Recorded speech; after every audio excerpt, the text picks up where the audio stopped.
At Kleine Zalze, we've got records of making wine back to 1695. So there is a long history and pedigree of making wine here. The story that we're concerned with starts in 1996 when Kobus Basson, the current owner of Kleine Zalze, initially purchased the property and decided to redevelop it from a vineyard point of view, as well as to redevelop and modernize the winery and start a new Kleine Zalze, for lack of better words. It's a careful and calculated process, and myself and the viticultural team and the winemaking team are really putting plans in place to build on its success and take that and really take it forward. In 1996, they planted a bit of everything. We could really tap into first-hand knowledge, not just scientific or gut feel, and finding out what worked best on our vineyards here at Kleine Zalze. And while we're fortunate enough in South Africa with different aspects and different slopes and different soil types within a relatively small area, you can do quite a lot of stuff really well. But our philosophy is, if you want to compete on a global context, you have to be the best.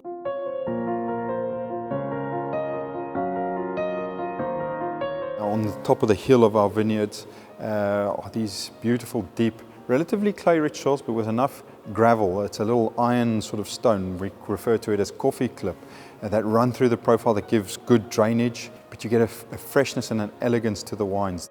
You've got to have a sense of direction.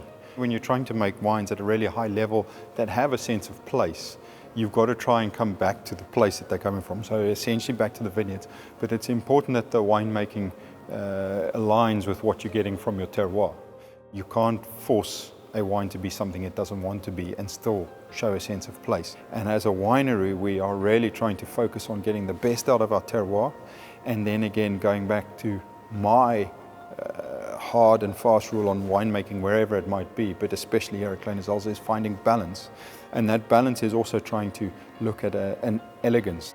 And really, over the last 7 years that I've been here, RJ, who's the head winemaker, and myself have really been working very hard on how to add an element of freshness and a balance into the wines and focus on letting the terroir shine through rather than winemaking technique.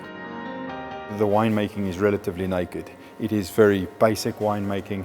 It's growing really good fruit and then treating it with respect in the winery, and letting the wine do the talking rather than the winemaking do the talking.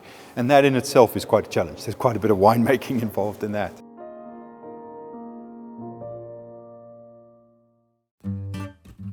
Chenin is a big portion of what we do. We see ourselves as Chenin specialists, and we work very hard on creating different styles of Chenin and really bringing Chenin to its own. And it's a very special grape variety for South Africa, and it's a very special grape variety for Kleine Zalze. We try and work with a bunch of old bush vines. Most of our parcels that we work with is in Stellenbosch. We're not necessarily natural winemakers, but we try and keep it as natural as possible. We try and extract that phenols out of the skins, and then we rack it into barrel for firming. We don't use any new wood, only second, third, fourth, and even fifth, sixth, seventh full barrels. The oak is there to enhance the Chenin profile that we've already got. A lot of the Chenins can be very big when they are barrel fermented, and when we put the blends together, we sometimes tend to have very big wines where we need to add a fresher component to the wines to enhance that minerality. And this is something where the amphoras give an amazing texture to the wines, and it enhances that minerality that we get. The wines coming out of there is superb. The texture on the wines and the flavor profiles are superb. The wine has got that freshness, it's got that minerality from the soil and from the sites, and with that nice Chenin fruit and the complement of a bit of older oak.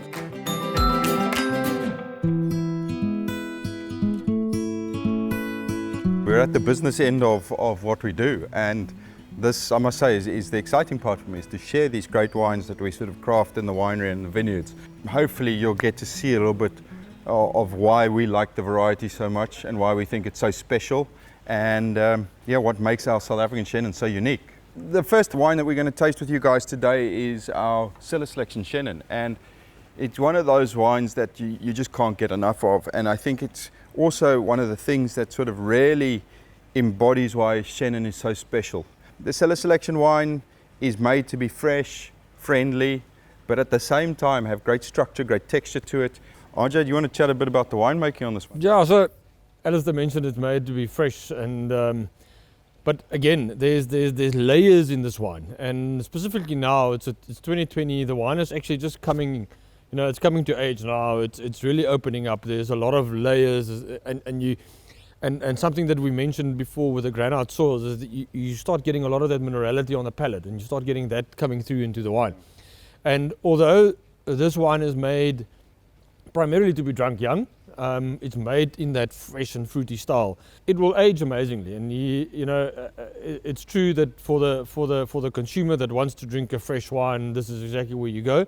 But it will also reward you if you put it down for a couple of years. I look at the 15s, the Cellar selection 2015s that we are opening up now, and it is really amazing drinking those wines. They are evolving, they are maturing, and it just brings another spectrum to Chenin. It's made from bush vines. It's made from different sites in the coastal region. So a lot based in Stellenbosch, a lot in Paarl, that back Paarl basin, and small components from Darling and also a little bit from Durbanville that we blend in. Amazing little glass of wine. I think RJ touched onto the bush vines. It's something that I know RJ and our viticultural team both believe in. There we go, it's good. And even on some of the younger parcels that we work with, we focus on bush vines. We really encourage growers that grow for us, as well as at our own properties that we manage and farm, is to try and maintain the bush vines, or goblet vines as a lot of the Europeans refer to them as. So I think we just get a more even ripening and a more diverse ripening from bush vines. Slightly lower yields, but a better depth of flavor. And RJ touched onto the ageability. I think at these wines that sit in what we'd refer to maybe as a more commercially sort of viable price points, that sort of more moderate price point, I think we see a lot of wines, specifically out of the New World, that fall apart when they've got a year or two on them.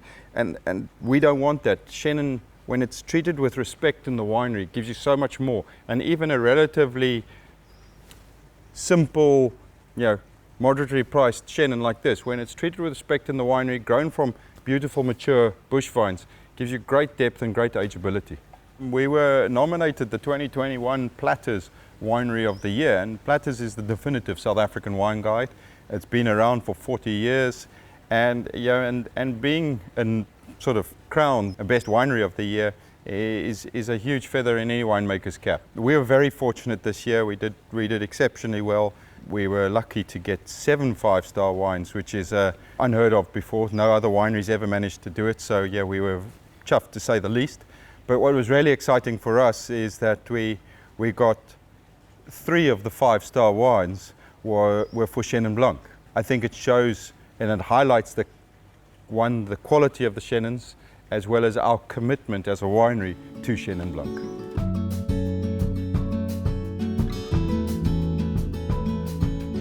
Now we're on to our 2019 Vineyard selection Chenin Blanc, and this is truly one of my favorite Chenins we've produced in the last number of years. It takes on to our philosophy of finding really unique vineyard parcels. That's hence the Vineyard selection. This is based on Stellenbosch Chenin, so all the parcels are found within the wine of origin Stellenbosch region. Most of these vineyards that we use, there are about 10 parcels that we use on any given vintage to put this wine together. Most of them are found in close proximity to False Bay, which obviously, being a cool ocean current coming through there, gives a cooling effect. And being a Mediterranean climate for white wines, that is definitely important. And the other Chenin parcels that we work with have altitude, and that gives the cooling effect. The common thread through all the parcels is the granite soils. All the parcels that we use for this wine are based on granite, and most of the parcels, not all of them, most of the parcels are north of 30 years old. And then there are a couple of select younger parcels, but very good quality material planted on really high quality sites that we've worked with for 10, 12 years that we also incorporate into this blend. Just a magical example of how bright and fresh, but at the same time structured and depth of flavor Chenin can have. And there are very few white varieties in the world, I think, that offer both opulence and linearity. And I think that's something that's unique about South African Chenin, and it's absolutely unique about this. I'll let RJ talk a bit about the winemaking, but just to highlight, the 2019 vintage was one of my favorite white wine vintages in Stellenbosch. I think the growing conditions running up to the harvest, as well as the conditions in early harvest, were exceptional, and we've made these wines with unbelievable purity and great natural acidities, which really give a rich wine a nice balance to it, and great minerality, which also keeps the balance of the wines. But RJ, over to you about the bit on the winemaking. Yeah, 19 probably one of the best white vintages in a long time. It was very cool. We had these moderate evenings, very cold evenings, and it moderate days and cold evenings, and that for Chenin and for Sauvignon for that was amazing. If you look at this wine, I mean, it just shows. I mean, it's 2 years old. It's got this wonderful. It's still almost a little bit of a green hue to it, and it's still youthful and fresh, and it's got that layers of layers. Almost what is a spun speck in English? It's a melon of variety. Melon I'm trying to remember what it is. Melon and that minerality on the palate, and it's just amazing. And in the winery, I think what we do a little bit different to what other guys do, and we work extensively with the skins. So we give a lot of skin contact to extract all those flavors out of the skins, and we've managed over the years. We've burnt our fingers a lot with it, but we now know how long to give on certain blocks, and we look at conditions. We look at the health status of our vineyards, of our grapes, and also the analysis when it comes in. We pick it on flavors, most of it, but we do look at the analysis when it's in the winery, and we decide on how long we're going to extract it on the skins for. It does have an effect on your pH and your natural acidity. So we try and predict on what is going to happen to it, and we usually get to about 12 to 18 hours on the skins, and that is just to extract those wonderful flavors that is in the skins. We want to extract a little bit of those phenols out of it to give that texture that we get in our wines. And from there on, it's actually very simple winemaking. We try and get what the vineyard is giving us. So we settle it out of our skin contact tanks into one tank, and then the next day it gets inoculated and into barrel on the same day. So it starts ferment in barrel, it finishes ferment in barrel, and then it spends another 8 to 9 months in barrel afterwards. We try not to rack it. We try not to work the wines.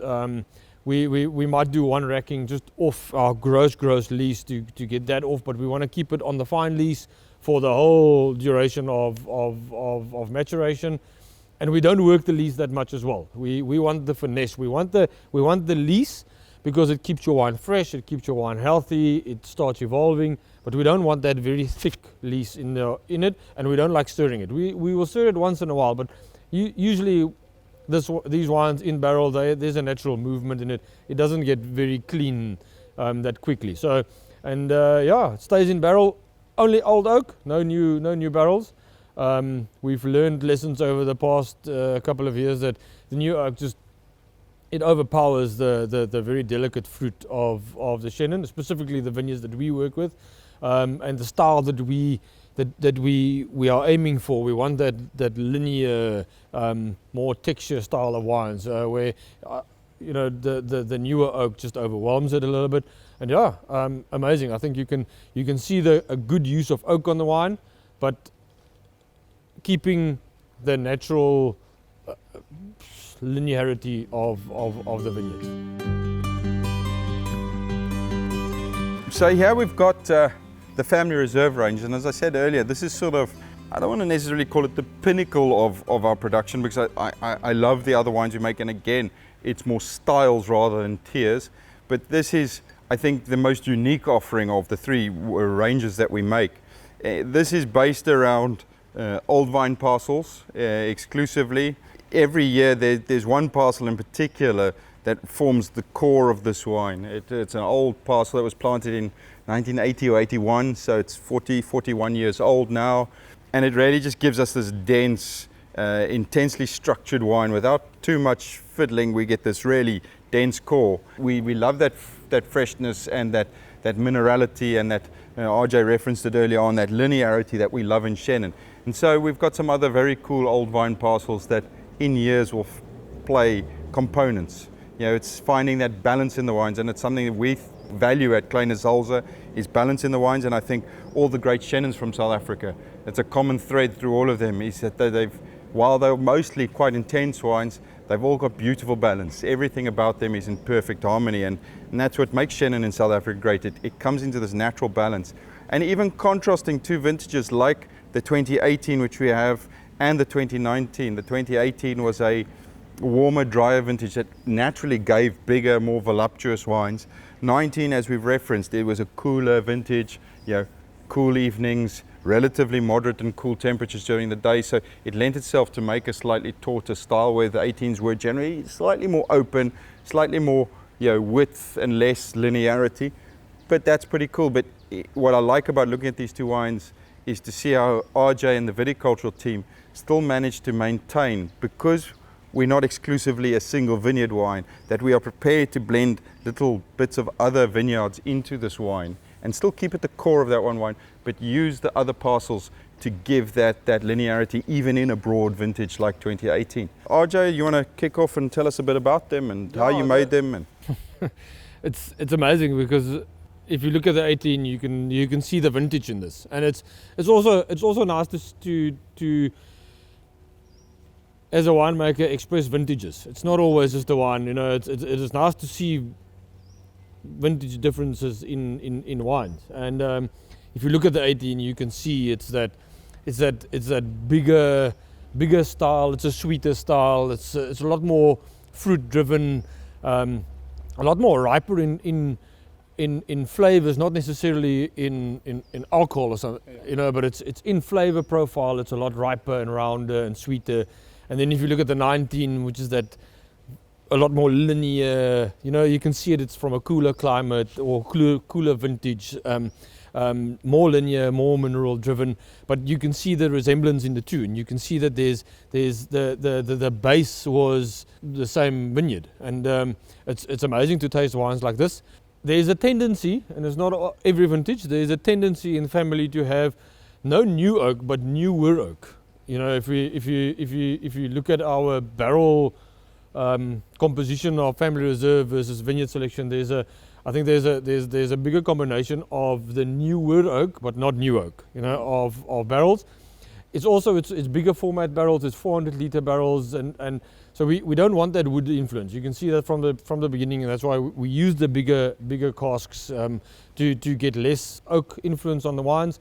And I think you can see the family between it, and it's amazing to see the different vintages. I think if I've got to pick one, I think the 19 is probably my favorite wine. I can see that a lot of people would love the 18 because of the roundness and the sweetness and the fruitiness. Where 19 for me as a winemaker, that linearity and that pure expression of exactly where these vineyards are. And if you ever at Kleine Zalze, and we can go and show you this, because if you stand in that vineyard, you will taste this, and it's amazing. Yeah, that's it. I mean, and that's the coolness. I mean, about these two wines, they are exceptional expressions. RJ referenced the slightly new oak, maybe some more second and third full barrels rather than those fourth, fifth, and sixth full barrels. But the intensity of the wine lends itself to carrying that oak a bit better. And you look at both these wines, there are no obviously oaky notes coming through.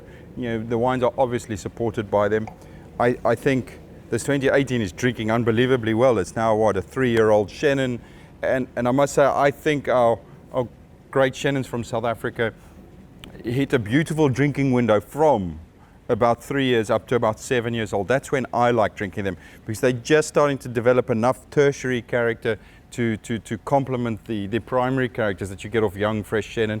And there's 19, I'll tell you what, in 2 or 3 years' time, I think is going to be an exceptional balance of that. There's 18s already, being that slightly warmer vintage, but more open, is already starting to show that beautiful drinking window. I think it's in that drinking window. And 2 exceptional examples of Chenin. I think we must also just say that both of these wines were 5-star Platter wines. Yeah, And absolutely. I think both of them were in the top 10 in South Africa as well. And it just shows a little bit of consistency as well with what we are doing and what we are aiming to do. Absolutely, absolutely.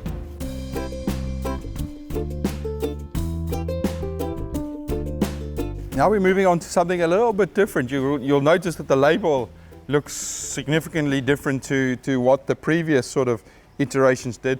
Yeah, it's called the Project Z, and this particular wine that we're tasting is the 2018 Chenin Skin Contact. And RJ's referenced Skin Contact earlier on, and he'll chat a little bit more about what this Skin Contact means and why we've referenced it on the label. But just to give you a bit of background on Project Z and what it is we as winemakers are continually trying to move our wines forward. I think it's very important for a winery to try evolving.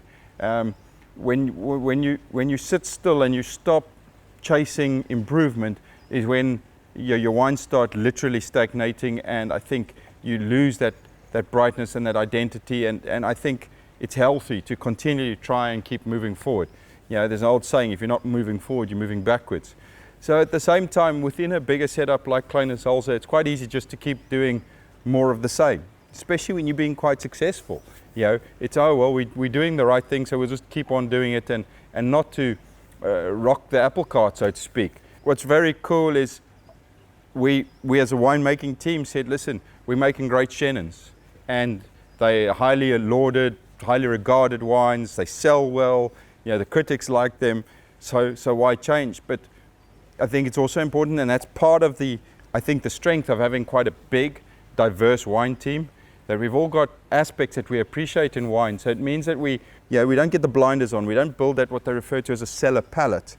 And there's always people sort of saying, well, I like this family reserve, but what if we maybe did that? So the project wines was born from RJ and I discussing how do we make, Champion Family Reserve better. And both thing that RJ and I touched on, and we've referenced it a number of times, we both love minerality, we both love freshness, we both really think wine should have a unique identity expressing some sort of place, terroir for lack of better words. So we started playing with techniques both in the vineyard and in the winery on how to express that place with a bit more purity and a bit more identity. And we made some wines, and we thought some of them tasted quite nice, and we thought, well, let's bottle them so we can see how they evolve before we adopt those techniques. It's a very cautious approach to changing. You don't want to change a winning formula without care. And so we bottled these wines just to see how they evolve and what they do before we incorporate them into the more mainstream winemaking. And after a year or two of looking at these wines in bottle, we went, hang on, these are really nice. Maybe we shouldn't be so selfish just to keep them for ourselves, and we should let the general public have a look at them and taste them and experience the exciting sort of characters that they bring. And this was one of them. RJ, do you want to tell us a bit more about the wine and how it was made and why it was made and what you think of it? The whole idea with it was to evolve and to get Family Reserve better. And how do we? It's something that we are actively chasing all the time. Is to get texture in our whites, to have that texture with with texture I don't mean structure, because structure we can in our climate is quite easy to get, but there's a to get texture and tension in our wines is sometimes a little bit more difficult. And so we actually started playing with our first skin ferment in this wine's Skin Contact, but we'll chat about that now. Skin ferment in 17, and the first one was left on the skins and it fermented for a full month cycle almost. And we bottled the wine, and it's one of those wines that is just going up and down and up and down. And it's still in the cellar. It's still aging, and we'll hopefully someday release it. One day it's good, and then one day we taste the wine again, and then we think, oh, you see, what did we do? So we'll see. But the wine is evolving, and we learned a lot of lessons out of the first one. And so in 18, it's made from exactly the same vineyard. It's a single vineyard parcel in Stellenbosch, and we only kept it on the skins for 7 to 10 days. So we started to ferment on the skins. We filled up 2 amphora and started the ferment, and then after 10 days, I can't exactly remember, but 7 to 10 days through ferment, we pressed the two together to fill up one, and we finished the ferment in that amphora.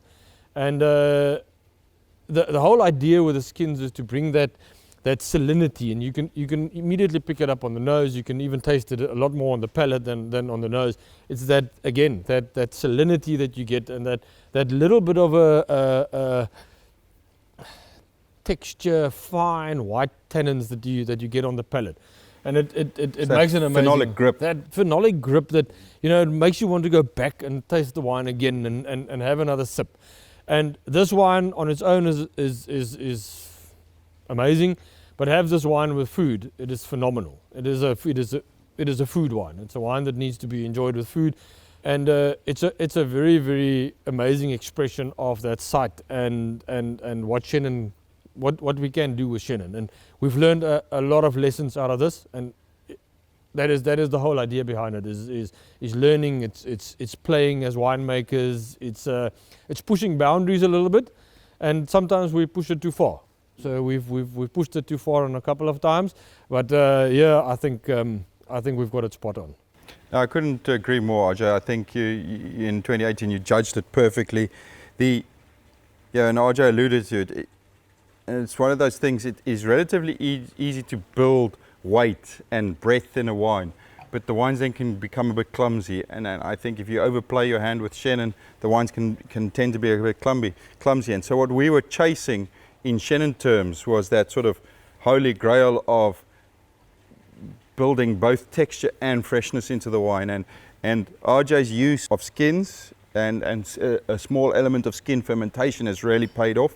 And we are starting to incorporate it. 2020 and 2021, most probably there will be a portion of skin ferment wine back into the family reserve. So the lessons learned out of the project are being applied and used as tools to build these wines a bit, sort of build texture into the wines without losing that freshness that we all desire so much. And this 2018, and we've talked about the 2018 vintage, was quite a broad-shouldered, horizontal styled wine. And if you look at this, if you had it on a blind tasting, there are very few people that would reckon it's a 2018 because it's got such the saline razor linearity to it that is just exceptional. It's a job well done. And so it was fermented, and then it aged in amphora for a 12-month cycle as well. So we started in 17 with our amphora project, and at the moment we're sitting with 22 amphora in the cellar, and I think we're probably one of the cellars with the biggest amphora system and cycle that we've got. There's a lot other, but from a commercial side where we want to grow that and evolve it, and it's working for us. Absolutely. Really seeing the wines are coming out of it is really spectacular. Can you tell us a little bit more about the amphora themselves, where they come from, what they're made from, etc., as well as why you like them as opposed to maybe using oak or something along those lines? Yeah, so the amphora that we use is the Manettis. They are imported Italian terracotta amphora, 500 litre size, and an amazing vessel. And we are still learning how they work. We are still figuring out, and every year we're figuring out something new about them. But the clay has a very specific influence on wine. It's an antimicrobial influence on it. The wine is very stable.